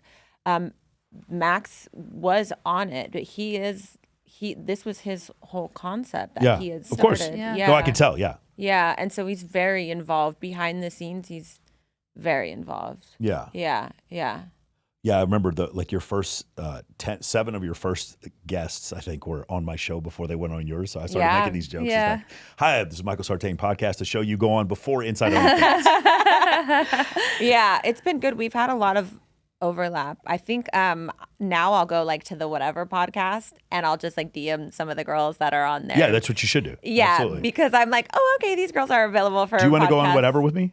I'm a little scared. I'll take you on that. I'm down. Listen, you should be scared of Fresh and Fit. Don't be scared of whatever. That's not gonna. Okay. Brian's not gonna say a single thing to you.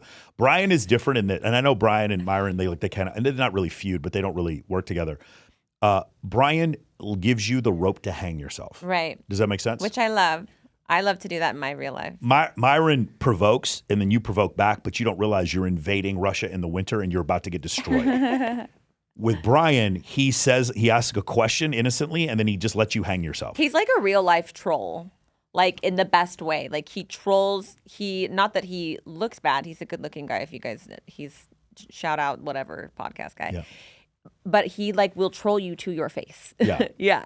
And like he'll say things, and then the camera will cut, and then the music starts. I'm like, he looks intimidating. It's so funny. I feel as though I could handle it, but no, whatever's not hard at all. Maybe I'll just be, I'll just continue DMing a few of the girls because people go on there, and there's a lot of OnlyFans gals that go on there. And What's funny is the competition to wear the craziest outfit because all the girls are dressing in anime to go on the show. That part is nuts.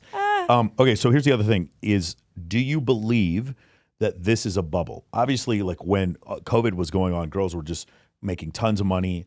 You remember we were hosting photo shoots during COVID. Shout out to everyone who doesn't realize this. Las Vegas was totally open during COVID. Totally. But the clubs weren't and the casinos weren't open.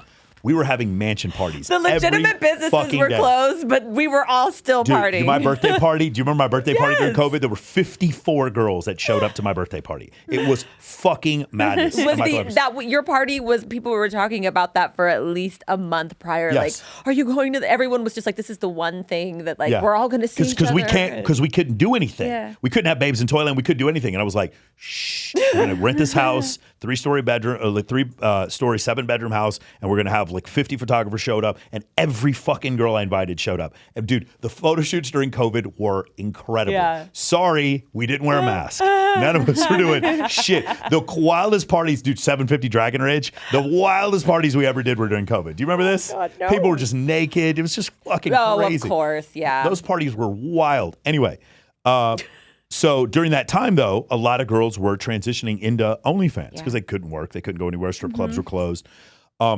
Do you think it's a bubble? Like, I'm imagining a lot of girls were making more money back then and that things were getting saturated. The reason why I asked, the first time I had asked this question was Nara Ford. She came on the show and she talked about how much she spent, she sold her first sex video for. It was a lot of money. It was like $400. Good for her. Yeah. And then she's like, I'm lucky, like looking to get 20 for a video now. You know what I'm saying? So things have changed. Do you feel like a lot of that stuff is saturated? I mean, I hate to say that because, you know, you can still come on and you can still make a lot of money. I think there'll be different platforms, but but could OnlyFans be in a bubble? I think there is some other platforms that are emerging. I know Loyal Fans is one, and then Fansly I see a lot. I see mostly people talking about these on Twitter or on X because, you know, that's where there's still somewhat freedom of speech there. And I seem to see a rise. A lot of the AVN girls and the X-Vids or whatever it was, there's a lot of creators, bigger creators that seem to be kind of also promoting these platforms as well. I think, you know, the girls that have a following like Kayla and myself, the big Instagram followings, you know, we do have an advantage. We can kind of pick up a new platform or a smaller platform, and our fans will inevitably go there, and we can make money a lot easier than somebody who's maybe trying to build an entire brand. There's a lot of people on OnlyFans. There's a lot of people that are consuming content on OnlyFans. There's a lot of people that are creating content on OnlyFans and on the internet in general. Like, I mean, I kind of feel like that question is asking if the internet is saturated, which yes, it is, but you can still make a lot of money. But you also do need to be willing to put in the work. You know, I still promote myself. Kayla still promotes herself. Yeah. You know, here I am on the Michael Sartain podcast talking about my podcast, Inside OnlyFans, and my OnlyFans. Like, you know what I mean? So like, we're not just gonna kind of be like, do a post and then, okay, you know, if I don't make 10K this month, I'm going off again. So I agree that the concept of contextual sex or contextual sexual images is going to continue to make money. I totally agree with that. My next concern would be, and I'm sure this is something you've talked about, is these AI influencers. I knew you were going to say AI. That have come out and girls making a lot of money from that. Now, what I've seen now is a hybrid. I know several girls that are using HeyGen. Sorry, I'm probably snitching on myself really bad right now. They're using HeyGen in order to create images of themselves. So like they'll respond to millions of different people contacting them. They'll write a script, and HeyGen will make it so that you have to sit still like this and just move your hands a little bit. Like, you guys go on HeyGen. I was gonna say I need to know. The only problem with HeyGen, if anybody from HeyGen's listening, the pitch is always one octave too high. There's something always wrong with the upper lip. I don't know how it is, and there's always some accentuated northeastern accent in whatever you do. So I try to do it. It goes, "Welcome to Men of Action." I was like, bro, that's not me. It doesn't sound like me. What is it? Was it ChatGPT that's doing like the almost perfect voice, like where there was like the Rogan clip where it sounded like it was Joe Rogan, but it wasn't. Yeah. No, I mean, you can use ChatGPT. There's several different ChatGPT. You can attach other apps onto there. That's what I was going to say. If you could use something that's more advanced and then it will be. Into an AI. We're going to get to that point. But the other thing is like the images that like I see of the girls where it's getting to the point where I have to take a double tape to see if this is artificial intelligence. Do you think that is going to cause a problem and be disruptive? I think so. Okay, so here's my thing. I almost feel as though a girl, like a real girl like Kayla, a real girl like myself, I almost feel as though we are going to end up being able to charge more. Oh, because you're real. Because we're real. I think something else is going to happen, and that is when the fucking sex robots come out. Oh, Jesus. That I think guys like me will be able to charge more. Because there won't be any more dudes are just going to pull themselves out of the market. I really do think, like, I talk about this all the time. This is one of the things I'm known for, and I know it's funny and it's a little embarrassing, but I don't give a shit. Dudes will be fucking robots in the next couple decades. Well, they already are. I'm talking about the majority. I'm talking about robots that are so good that you can't tell they're robots. Like literally, like you can't from a standpoint, like the lights are a little dim, they move, like you cannot tell. And what's going to happen is you're going to have kids that are like 16, 17, 18 fucking these robots, and they're never going to want to talk to a real woman again. Well, I was going to ask you what you think about that, because not that, but earlier about how you feel with porn. Guys watch porn and then they go about their lives. But with OnlyFans, do you think that, and in what degree, it's detrimental to men going out and forming real social relationships? Okay, so I was going to ask this question. It's interesting that you are. This is like one of a later question I was having. So is OnlyFans, or is this whole concept, is it good or bad? And I use the example of broad spectrum antibiotics. Like in 1947, we came up with broad spectrum antibiotics. Before 1947, you could die from scraping your leg, and a bullet wound was almost entirely fatal. There was you just didn't have the ability to fight off bacterial infection. And then once we had that, you noticed the massive increase of people on the planet. The problem with broad spectrum antibiotics is that we issue them too much, and then eventually we're going to have a bacteria that is resistant to antibiotics, because that's how natural selection works. When that happens, what if that one strain comes out and kills everyone? So if that happens in that theoretical scenario, was antibiotics good or was antibiotics bad? Well, that's the same thing with vaccines. When you look at how many people die, you see deaths decline from what you made the vaccine for, but then you see all-cause mortality spiking afterwards, because it's doing something to your body, and it's your it's your immune system. So if you're fucking with your immune system, and this isn't an anti-vax rant, but something's got to give. It's not a perfect sniper dart. So here's actually the math on that. It's not quite with vaccines, but it's the heart and the cancer, heart disease and cancer.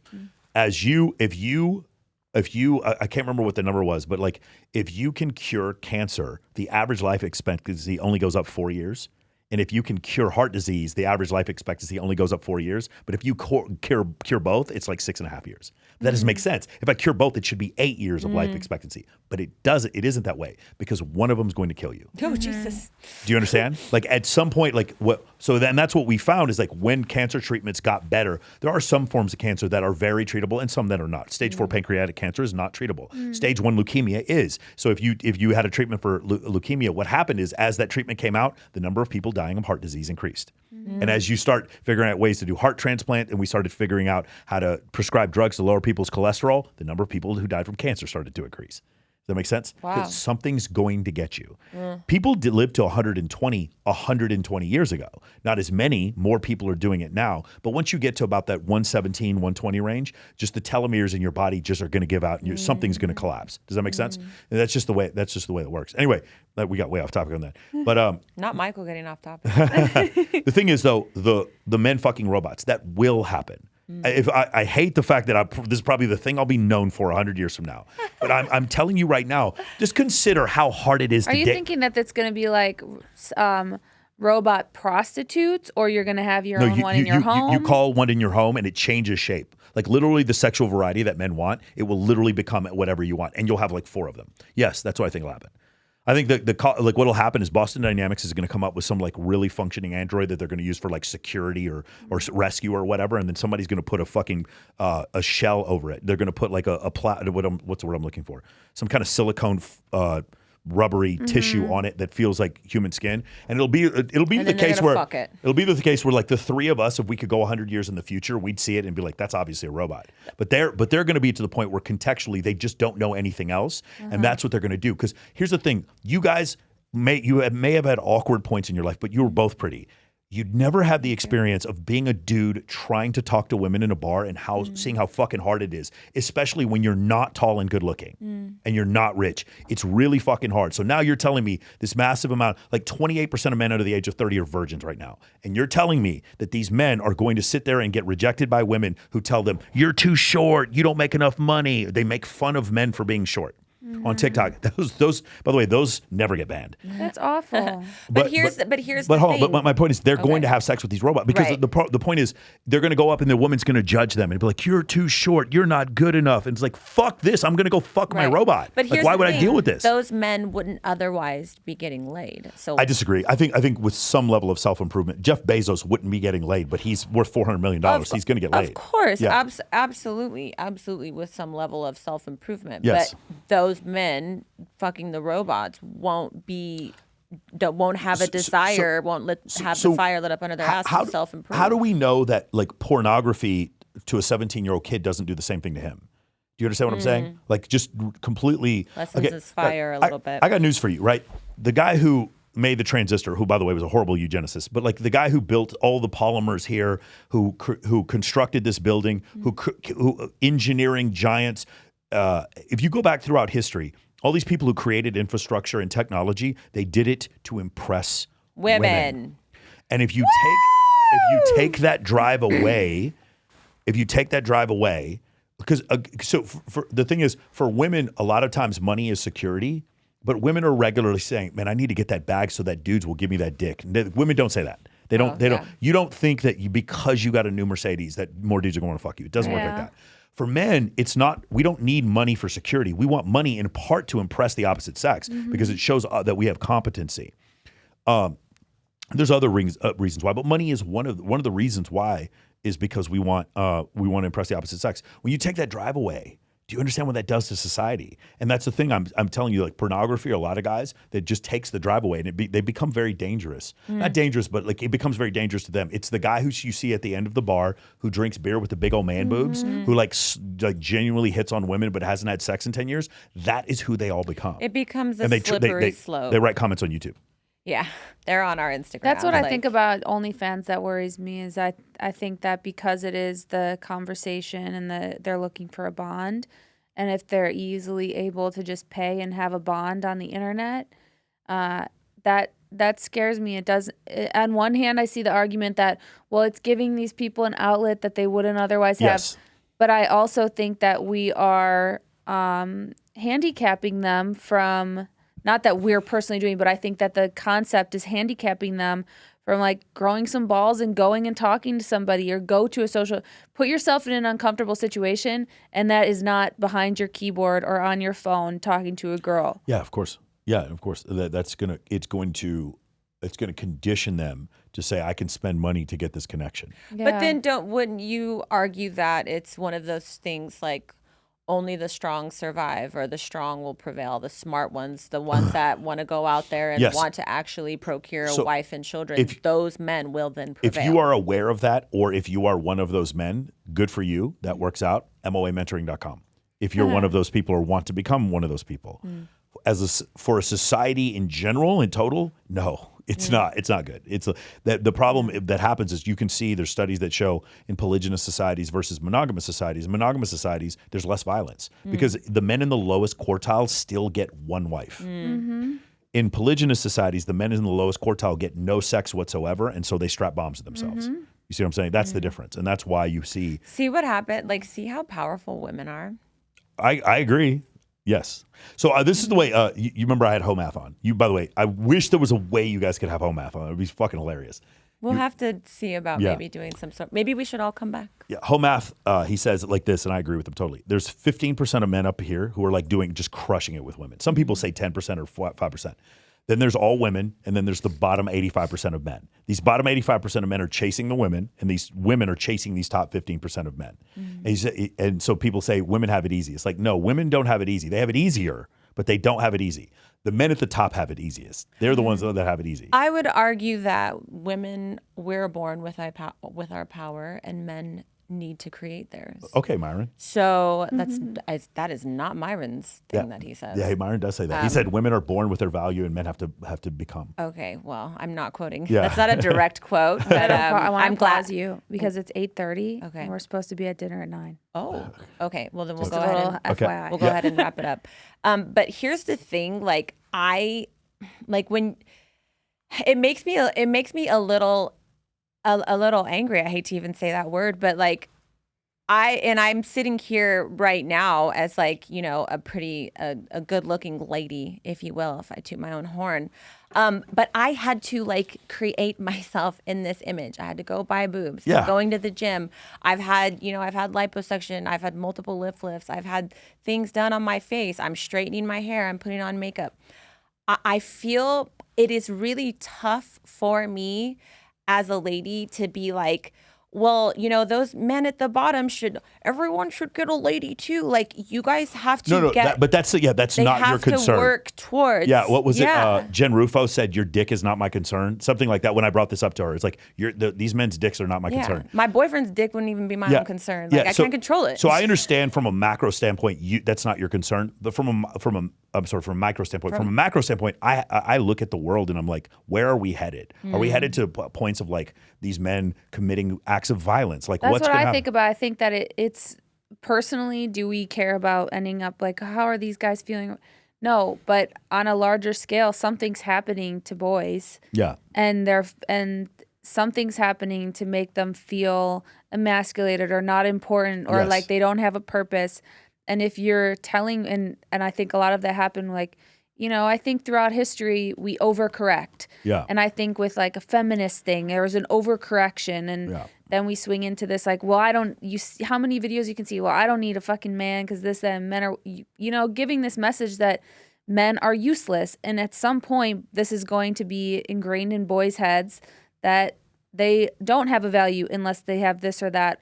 And like you said, somewhere down the line, it's going to get to the point where more social catastrophes are happening because people don't feel a purpose and they don't feel capable. Yeah. So 60% of college enrollees are female. 68% of the graduates, I believe, are female. It's more women now. And so what happens is now we have an educated group of women and they're looking for a men on their level to date. And that group of men is so small. Yeah. That group of men is like, you understand, you're in the top 17% of men if you make $100,000 a year, which would not even make you through 3 months in Beverly Hills, right? And then you're also in the top 1% of men if you're 6'3". You're in the top 14% of men if you're 6 feet tall, but that's all they want. They don't want 100K or 6 feet tall. They want 100K and 6 feet tall. So that's 0.17 times 0.14, which equals 2.3% of men they have to choose from. This is like what I think of. I moved back to Chicago after being in LA for almost 8 years, and I look at my parents, and they're fucking wonderful. And they met in high school, and my mom raised us. She had us very young. She stayed home and raised us. My dad was a parts salesman and a mechanic, and then now, you know, fast forward a bunch of years, he's a fire chief. And I saw, and my mom got her degree and got her master's. She was a teacher. She just retired. And I grew up seeing that trajectory of like really hardworking, loving people that were together. And I don't see that anywhere anymore. And I think that as a society, or at least Western culture, has shit on that concept. Yeah. And when I know it doesn't work out for everyone, but when I see that and I had a role model in my mom as being a mother. And then when she could leave the house and go to school because we were growing up a little, she did that. But my dad consistently worked his way up. Both of them were dirt poor. And like seeing that, but they're not rich.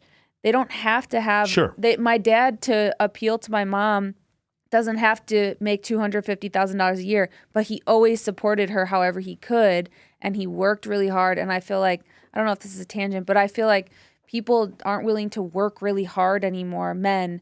And like to see when a man works really hard, like tradesmen to me are attractive. If you like bust your ass in a manual labor, or a guy who knows how to fix something at the house, that to me is more attractive than a doctor. I'm not. I know maybe I'm the outlier, but I'm not saying, oh, I want to be poor, but you can fix the light bulb. So you're looking at competency, like your ancestors would have. There was no money in the ancestral period. What they would have looked out for was the best carpenter, the best fortification builder, the best hunter. you know what I'm saying, and the best warrior. Those were the people that would and show they have competency. secure jobs. You know, Yeah. if you have a job with those things and you like whether you're union or not, but you're a tradesman and you get good money. Yeah. And it's honest and you're a real person and you don't, there's such a beauty when I live in a suburb in the Midwest and I see people don't fucking care about the things that people care about in LA. And you see just like families, and my friends at the new gym are like moms, but they're cool and they're funny and I like being with them. And I like seeing like their dads, their husbands, their firemen, or they work here. I like that, and I feel like we kind of like look down on that. Yeah. And I think that there's something wrong. I think that there's something that could be extrapolated from that there's something wrong. Yeah, I think when you give women and men it's called, what is it called? The perceived dilemma of choice. Mm-hmm. Women will swipe Yep. like 16,000 times to go on 10 dates. Yep. They believe that all those men they swiped left on, they're better than those men, and they could get those men to commit long term. They think because they fucked a 10, they can get a 9 to commit. Because they fucked Drake, they think that the VIP house that they're dating would commit. And it's not real, because what the biggest, if you were to explain the one thing that would help women the most is the difference between short-term dating and long-term dating, and what men are looking for in long-term dating, what they're looking for short-term dating. And when you look on Instagram or OnlyFans, you're just seeing short-term dating attributes. When you see long-term dating attributes, they're a completely different arena. But yeah, like what you said, I agree. Last thing I want to touch on is the dichotomy between the two of you. And we go over this. You've talked to me about this before, how you're still surprised about the things that you can still be shocked by. So I went, I've watched your interviews individually, but then I also went and I took all your clips on your YouTube and sorted them by popularity, and then went down and listened to like several hours of them. And I was shocked. Like I was just like, dude, like Kazumi, the way she just sits there and just like fucking, Kazumi could have been a sniper. Like she is so, I'm about to take this 14-inch cock. I don't care. Like, it's like, just doesn't, nobody clip that, please.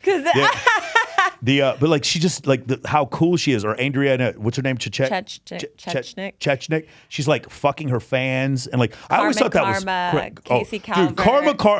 Carmen Karma is, she takes the cake. Yes.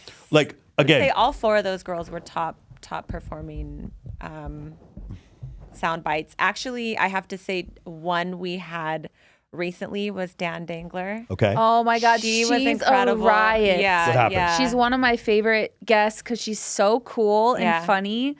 What was her thing?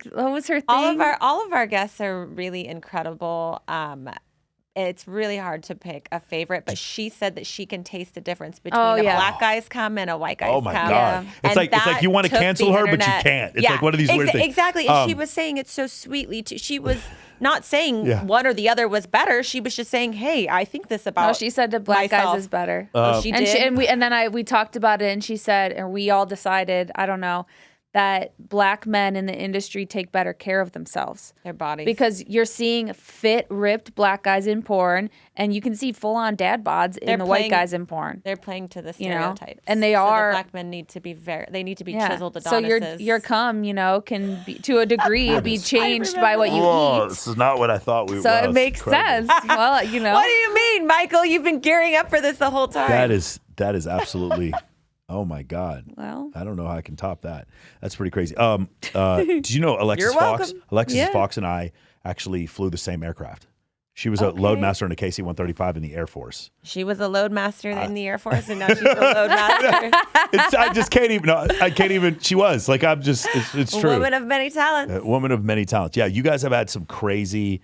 The one girl, the triple anal one, and the. Oh my goodness. It like? That was Casey Calvert, I think. No, the best one was when she was doing anal, and then somebody was putting their hand into the butt and jerking off one of the dicks that was inside of her. Oh yeah. While it was inside of her. Yeah. It's like an inception hand job. Inception hand job, yeah. Yeah. And then you ask, like, what actually made the guy come? You don't even know. No one can take credit. No one can take credit. It's like in the NFL, you get half a sack. You get half a. You know what I'm saying? It's statistically, you get half a sack. Oh my God. The way it works. Do you ever, when you hear the stories, you ever like imagine yourself in that situation? Yeah, and then I clench my butthole. Up? I say this all the time. I say I've been clenching this whole interview. Yeah. Like Casey's out. She's talking about putting a speculum in her ass, opening it up to make these cookies, and my butthole was doing whatever the butthole version of a Kegel is the whole time. It's the strongest butthole ever in the world right now because it's been squeezing shut. Like, my body's just like, please never do that to me. I'm sorry. Like, please, I'll do whatever you want. I get excited. I don't know what. I'm not like imagining myself in that scenario, but I'm always so incredibly intrigued because it's important to note that everyone is doing this voluntarily. Bro. And a lot of these people are not under the influence. This is typically something that they've discussed. But it's also in the their... guys that want women's poop. Like, it's just like that. Yeah. Like, I just don't even know where to go with that, bro. We had Bree, Amanda Nicole talked about it too. Mailing it out. And oh my God. It was Amanda, I think, who talked about like wanting to wait I know for her the guy something. she's talking about. She's told me. It's crazy. And I've shook the dude's hand and I was like, what the fuck, bro? Yeah, I know exactly. That part is absolutely crazy. But that's all on you guys. Yes. That's all men. All of it exists because we're sick weirdos. And yes, exactly. Last thing I want to ask you guys, for sure, last thing. Crystal Hefner came out with her book a couple of days ago. I just finished it. It's really, really interesting. It actually is sad and also really interesting from the standpoint of if you're a guy, want to see how like a woman feels about that whole industry. Like all she cared about was how she looked because that's what she felt like she was judged by other people. You see Mia Khalifa, she'll leave pornography and say men who want to date younger women should be, they have a mental disorder. You see Lana Rhoades saying that porn should be illegal. When you see these type of situations, and I'm not comparing Crystal Hefner to Lana Rhoades because obviously they're very, very different. Right. But in this situation, when you see these things, what does it make you think? Because I've had different people come on. I've talked to Sterling Cooper about this before, and they see these people, they'll leave porn, and then they'll just shit on everybody who's back there doing it while posing nude on their OnlyFans and using their porn name. What do you think about that? In my opinion, I think it's shame-based around what they did. I would love to see more women, especially, come out of porn and just be like, oh yeah, here's what I'd do again. Here's what I wouldn't do again. Here's the advice I'd give to the younger generation. Maybe I wish I didn't do it, but like, I'm really glad that I did XYZ because now I have this life. I wish that there would be a lot less of like the, like poor me. Yeah. I really do. And maybe I'll get shit on for saying that. But I really, really wish, there's things that I've done like with the webcamming and stuff. There's very unflattering nudes of me. And then I have very flattering nudes of myself out there. I wish the unflattering nudes of me were not there. But I'm not going to play. You're not blaming the system. Yeah, I'm not going to put some sort of story behind the nudes saying I was so young and I was coerced. No, I knew what I was doing. I didn't realize to the magnitude that I realize now looking back, but I knew what I was doing and I knew to the best of my ability at the time what I was getting myself into because I did it voluntarily of my own volition. Yeah. So I wish that people would come out a little stronger with some advice versus like the victim mentality. Yeah, and then when she starts talking about being trafficked and stuff like that, you just kind of put a force field around her. And you can't have a discussion about it. I haven't read it, so I haven't heard. Oh no, I'm not talking about. Okay, Crystal did not say she was trafficked. Okay, That's totally different. What do you think about this whole situation? Ask the question to me pointedly. Yeah, so we'll talk about like say Mia Khalifa or Lana Rhoades. They'll leave the industry and they'll go back and just shame anyone who watched it or was a part of it and thinks that like Lana Rhoades, for instance, believes that it should be a victim. Yeah, of, Lana Rhoades believes that any images of her should be stricken from the internet and it should be illegal to even have these images. I think no, that's laughable. I just I kind of agree. I'm sorry. She does this while hosting a podcast hosted by Lana Rhoades, which isn't her real name. Anyway, go ahead. No, I think that if you go into something, if you consent to doing it. Yeah.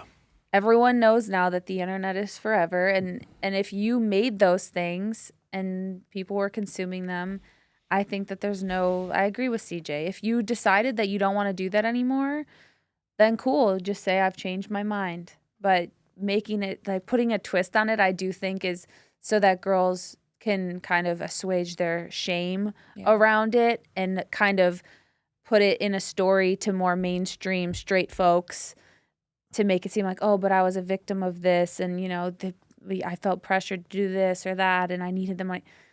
You did the porn, you made a fuck ton of money, and it is what it is. I agree with what CJ said. Yeah.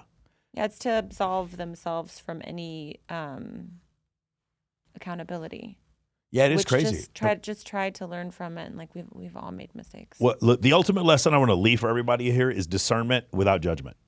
Like, I think Carmen is really funny to listen to, but I wouldn't want to date her. You know what I'm saying? We can both things can be true. That's everyone on my show. Yeah. Thinking about I am so different in the sexual respect than everyone. And like, jokes aside, I'm not boring to have sex with. It's funny to me. I make a joke. It's like, just because people come like, Kayla's dead fish. I'm like, just because on this clip I say I don't want 3 dicks in my ass while I'm also eating an asshole myself. 3 dicks in your ass? Prude. Prude. Yeah. These are the only 2 options. I'm like, okay, so I'll be the 2 prude dicks one. in your ass, then you're a prude. That's how it works. Has to be more than 1 dick. I feel like it's even worse for me though, because I'm like, oh, tell us more. Then they're like, CJ has 3 in her ass for sure. I'm like, oh God, okay. No, I agree. I can listen to any of these people talk, and I will tell CJ I'm so grateful for our guests. But there are people that leave the room, and I'm like, ooh, I wouldn't want to be around them. I don't want to be friends with them. But most of them, you just find out that they're like really nice people who are into things that I'm not into any of the shit that Kazumi's into. And I think she's so fucking funny and so awesome. nice. She was so nice to me the other day. A lot of our guests are formally educated too. So many of these women, I think a lot of people subscribe to the fact that these women turned to OnlyFans because there was nothing else happening. A lot of these women and some of the men, they're formally educated. They're people that have You talk options. about Angela White, who has a master's degree, and she's been in the adult industry. She's like the most awarded AVM, whatever. She chose to do that because she loves sex. Like, I've always loved sex, and I love all these things about it. And now she's a millionaire, which isn't the main thing. And she's so smart, and she's so nice. And it's just like, she's a good person. Don't consume her porn if you don't want to consume her porn. Yeah. Right. Yeah. You don't have to date. You don't even need to want to like date. Kayla and I will say this on the podcast too. We love men, like men pay our bills, but it's okay to say, oh, I don't want to date an OnlyFans girl. I don't want to date somebody that does porn. But then that's kind of like the end of the conversation. You don't need to then shit on them. I want them on my show. If you listen, I want you ladies, all of the ones we mentioned, please come on Access Vegas. All of you. You are all welcome to come out here. So I think that's the lesson. We can be discerning without being judgmental. And then when we hear weird shit, we can clinch our butthole. And that doesn't make us weird. Together as a group. Together as a group. Ready? 1, 2, 3. We're going to clinch our butthole, and I will see all of you next week.